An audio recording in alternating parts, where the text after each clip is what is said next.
Hi everybody, I'm Shuronda Robinson and welcome to my home. I had this idea not too long ago about a way to help people understand how you can stay inspired and joy-filled throughout your day. So I thought I'd use a day in my life as an example of that. So I'm inviting you into my daily routine and you get to see all of the things that I do to stay motivated and inspired and focused on my dreams and visions and aspirations for myself. So come on in, let's get started. Every morning it's important to, when you wake up, to set a direction for your day. I call it setting an intention or getting centered. And the idea that I use is what do I want to be that day? Not necessarily what do I want to do, but what do I want to be? And then once I understand if I want to be happy or prosperous or excited or joy-filled, then I can focus on what I want to do.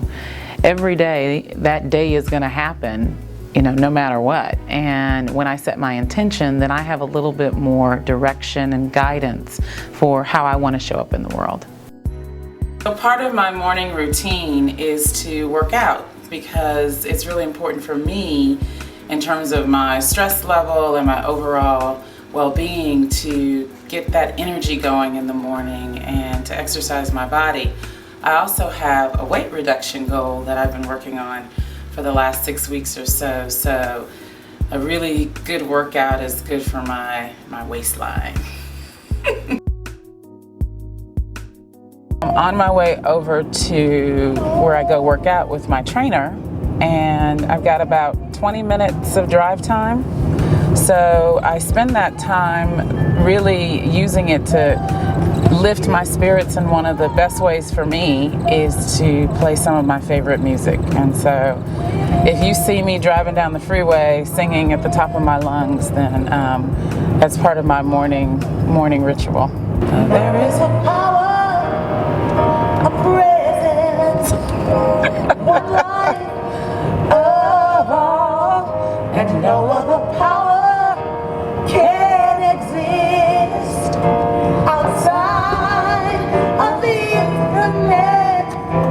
One love that can only be God's love. Oh yes. And the other thing that I do, you're getting all my secrets for my morning practice, is I don't believe in coincidences or accidents or chance meetings. And so everybody that's in my space that I can see, everybody that's around me, I just silently send blessings to, so that their day can be filled with joy and that they can have the kind of life that they desire. And so, these people in these cars around me, people walking across the street, and workers up on the bridge up here, I just silently send them a blessing for their lives. And they say that giving is better than receiving, and I tell you, by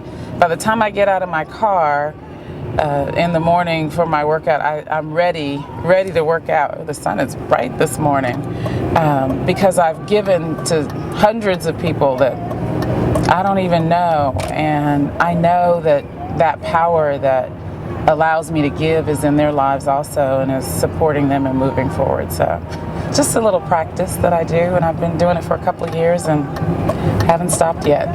So one of the things that I've learned is about nutrition and working out, and how important it is for me to have good protein before I work out and after I work out. So here's my trusty protein shake thingy.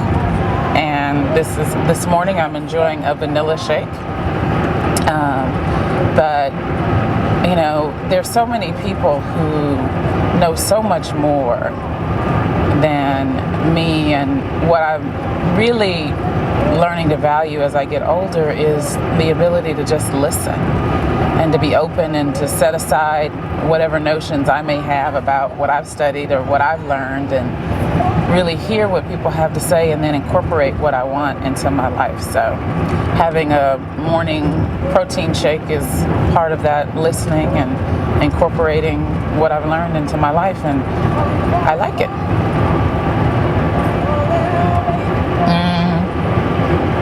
Well, it's not, yeah, I like it.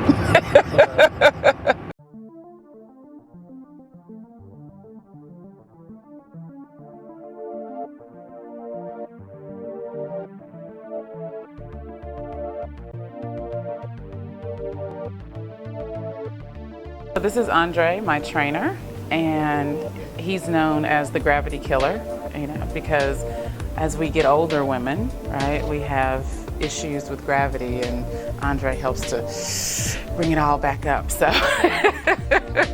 we've been working together this time for about 6 weeks now, and I've seen amazing results with him. But it really is part of my morning practice. If I'm not over here working out, then I'm taking a walk or doing some form of exercise every day, because it just helps me so much with my mental, emotional, as well as physical health. So we're gonna get started. One of the big things that's very important is that, you know, personal training is just not beating you up like you see on TV. It's more of an organized program, you know. Usually the professionals have a lot of education, and it's a program that's designed to kind of take the person from a beginner level up to a more advanced level.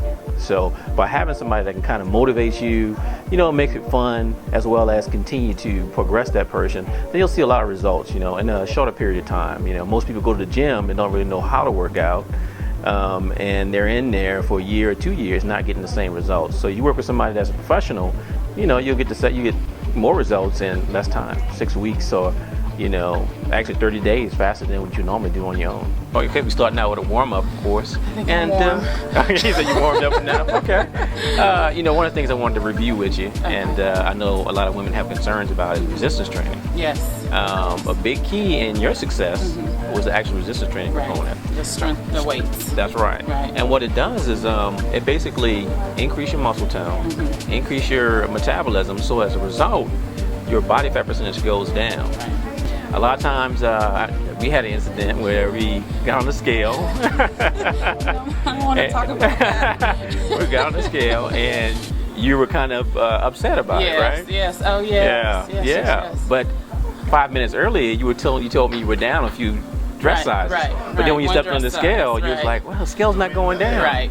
And we had to talk about it. You know, was that, hey, it's not about, you know, the scale. I mean, the scale's going to come, but it's more about, you know, reducing the size, you know, and you do that by increasing lean muscle tissue. And as a result, your body fat percentage goes down. Maybe the scale weight doesn't go down as much, but the body fat percentage goes down. So you're actually becoming better than where you were before by increasing that lean muscle tissue. That's the goal, to become better.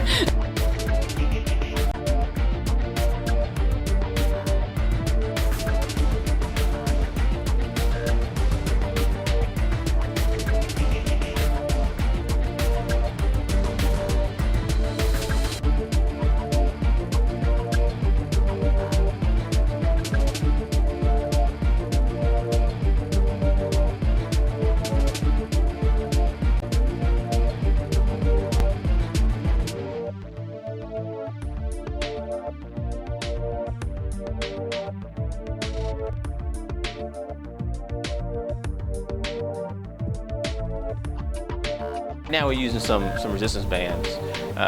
One of the great things about resistance bands is that you're not limited by gravity. Whereas you have dumbbells, all types of free weights, you're limited by the direction of gravity, which is you know, in a vertical position. Whereas the band is, we can put clients in multiple positions and still get a great benefit out of it. Treadmill, one of the exercises I like to do is use a treadmill at the end of the session. We do a 1 minute off, 1 minute recovery, 1 minute on circuit, and basically what it does is help them to burn just a little bit more calories toward the end of their session. Treadmill, we cut the treadmill off so they can increase their workload. Usually people be on a treadmill when it's on, you don't get that ground contact force with the treadmill, but whereas the treadmill being off, we actually have to increase the workload, get resistance to the calves, the quads, the hamstrings, and just overall metabolic conditioning.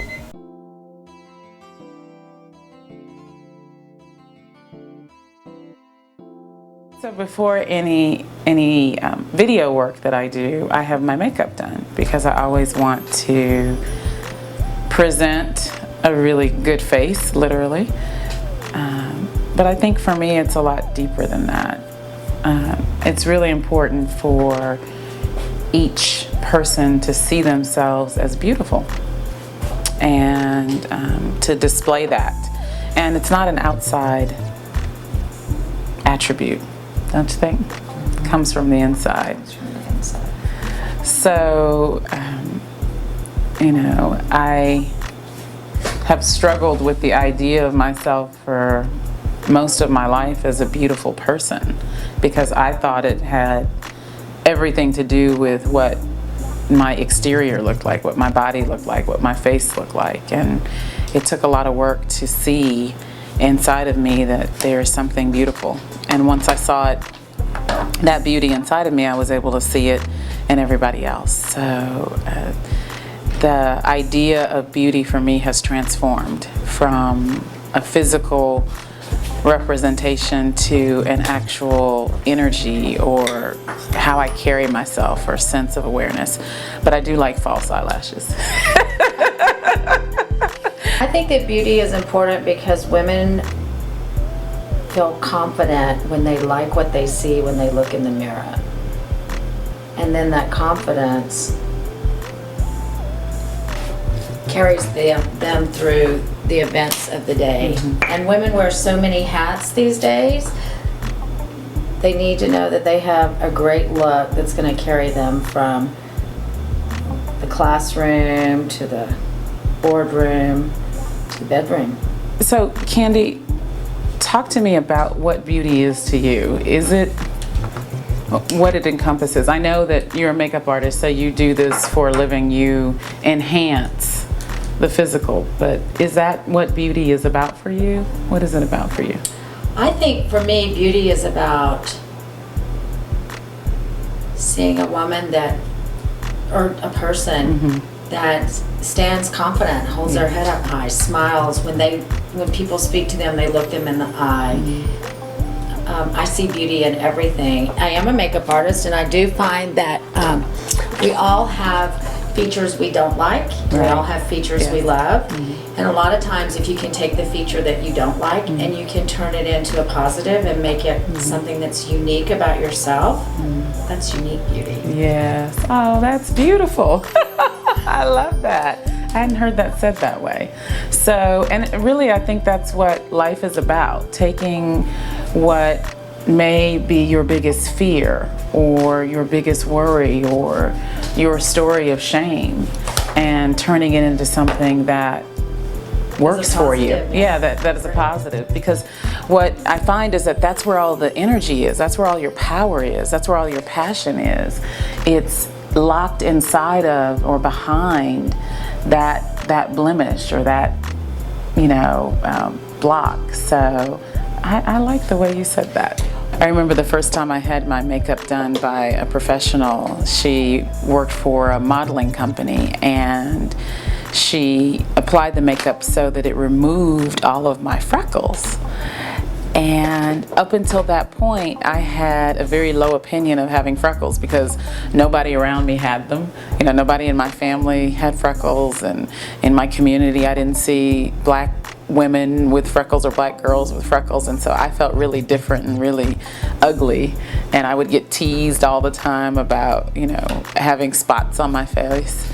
And so the makeup artist used the makeup and, you know, not removed, I guess covered up all of the freckles. And it was in that moment that I realized, oh wow, that's what makes me pretty. And I miss them. And it was something that I thought that I would never ever say, because I had really bought into what other people were saying about my freckles. You know, that was spotty faced, and they would call me Peppermint Patty and, you know, all these names. But in that moment when I saw how I looked without them, I realized, oh, that's really part of who I am, and that's part of what makes me beautiful. Yeah. Well, I remember the first time I looked in the mirror.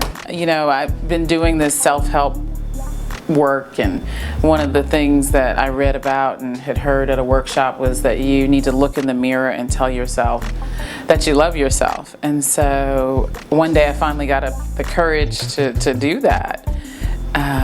And so I stood in the mirror and took a deep breath and said, "I love you, Shuronda." And the voice in my head said, "No, you don't." And the voice in my head was louder and more convincing than me saying to myself that I love myself. And I laughed so hard because I realized I've got a lot of work to do. Because if that's the tape that's playing in the background, no wonder I don't feel good about myself. No wonder I'm not accomplishing my goals. No wonder I'm not as successful as I want to be. Because I've got this tape playing that says I don't love me. And I think that's where, at the end of the day, that's where the essence of beauty comes from. It's from a deep appreciation of self and a deep awareness of and a respect of love. And here come the eyelashes. I love eyelashes. I know there are a lot of women who say, well, I don't wear a lot of makeup. It's not about wearing a lot of makeup. It's about putting forth your best self and having your outer self match your inner self. So if you're feeling good about who you are on the inside, then you're going to spend that extra time and that extra effort to display that on the outside. And if makeup is the way that you do that, then do that. If dress is the way that you do that, then do that. If it is how you interact with people, then do it that way. But make sure that every single day you are focused on tapping into what's inside of you and bringing that out for the world to see. That's why it's in there. It's in there so that it can be expressed, it can be shared. And we all love to look at beautiful people. I think so. Yeah, I mean, that's natural to humans. I was reading a study about babies and how babies spent more time looking at faces that were considered beautiful than faces that weren't considered beautiful. So we've got some built-in innate appreciation of what is deemed beautiful. And so it's important for us to share that with the world. It really is a gift. I think too, what we need to realize is for some people, makeup may be 2 items. It may be 2 things that really make a difference. Right. It may be, for most women, it's lipstick. Yes. There's a lot of power in lipstick. Yes. Visually, we see that, we feel good, we feel pretty. But sometimes it's just those 2 items. Right. And the cosmetic industry has changed a lot in the last 20 years to where it's not all about us looking like the models, but really about us looking like ourselves. Yes.